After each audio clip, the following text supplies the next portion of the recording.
Prime Minister's chances of winning the next election? Well, in a moment we'll speak to Matthew, but first I'm joined in Westminster by the pollster Catherine Peacock of Comres. Catherine, let's look at some of the polling. We know those who are interested in politics, people don't like divided parties. No, they absolutely don't like divided parties. They also don't like divided governments. You know, the public didn't want a coalition. They wanted a majority party. They don't like divided parties. But actually, throughout the course of this Parliament, the public have seen the Conservatives as divided. It's not just the issue of Europe. You've had things like gay marriage, and actually the public think, the vast majority of the public think that the Conservatives are actually more divided now than they were under John Major. Right. Well, what about the issues, though, that do appeal to people or many voters at the moment, and that is the issue of immigration? Yeah, the issue of immigration is really important to people, but I think the problem is Europe is bound up in immigration, whereas the public are interested in immigration. Politicians are speaking about Europe, and the two, although related, are not the same thing. Catherine Peacock from Comres, thank you very much. Well, we have Matthew Parris here in the studio, the former Conservative MP. Welcome to the programme. We're also joined by Mark Wallace of the website Conservative Home. Welcome to both of you.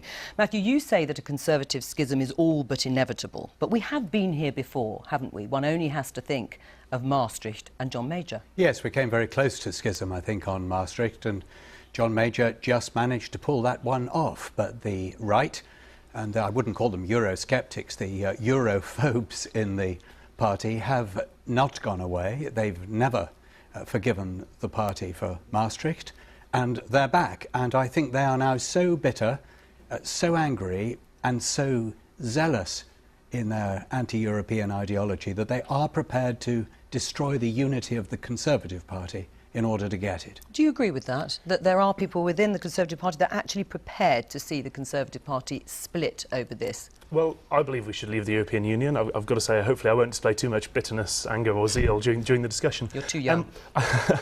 We'll see. I think Douglas Carswell has made the wrong decision. Certainly his decision to defect to UKIP threatens the possibility of re-election in 2015. But I don't think it's simple enough just to say that. I think it's too simple, rather, to say that Eurosceptics are somehow anti-conservative. And I do fear the wrong lessons could be learned from this experience. Because when we're talking about Eurosceptics, we're talking about quite a lot of people within the Conservative Party and in the Labour Party possibly too. But you're saying there is a division between those Eurosceptics and Europhobes, as you call them, who are prepared to make. But how many people are we talking about? I guess we're all Eurosceptics now, but the Europhobes just want out. They want out now, as Mr. Carswell says. They don't care what deal David Cameron gets, they want out. They're rather afraid that David Cameron might win the election, might have a referendum on Europe and might win the referendum on Europe. So they'd rather see the whole party go down in flames than for that to happen. And from those flames, I think they see a newer,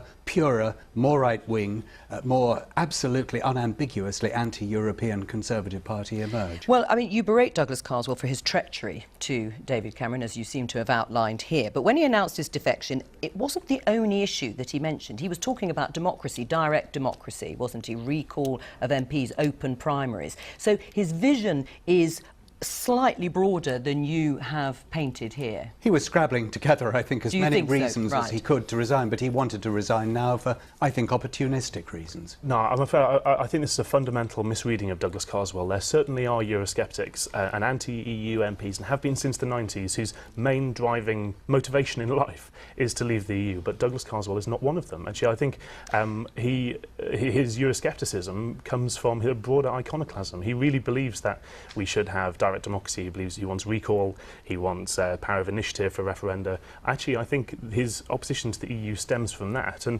I don't think UKIP is the right vehicle to deliver it. I don't think it will succeed in doing so. But his main motivation for... Well, he must be crazy if he thinks UKIP is the right vehicle to deliver that. But think of this wider iconoclasm. If you're Douglas Carswell, if you're this kind of Essex Roundhead kind of attitude to life, what he wants to do really is shake Westminster until parts of it fall down. Yes. And UKIP is certainly... But do you think that's a noble noble cause? I think he's certainly mistaken. I don't think letting Ed Miliband in is going to get us a referendum. But you haven't answered the question. Do you think that's a noble cause? I think it's perfectly noble to want to change our politics, to say that actually the idea of main parties in a lower and lower proportion of a lower and lower turnout with still the low amount of power given to the voter, that's not a solution for the future, and that troubles me that Douglas Carswell doesn't feel he can find that in the Conservatives. You'll notice elements in Conservative Home being very careful not to attack Douglas Carswell. There's an enormous amount of sympathy for him there, not just in Conservative Home, but amongst the Tory right generally, and that's what worries me. Well, I think it would be a huge mistake if we were to revert immediately in the but face he's betrayed the Conservative Party, hasn't he? Well, I think he's made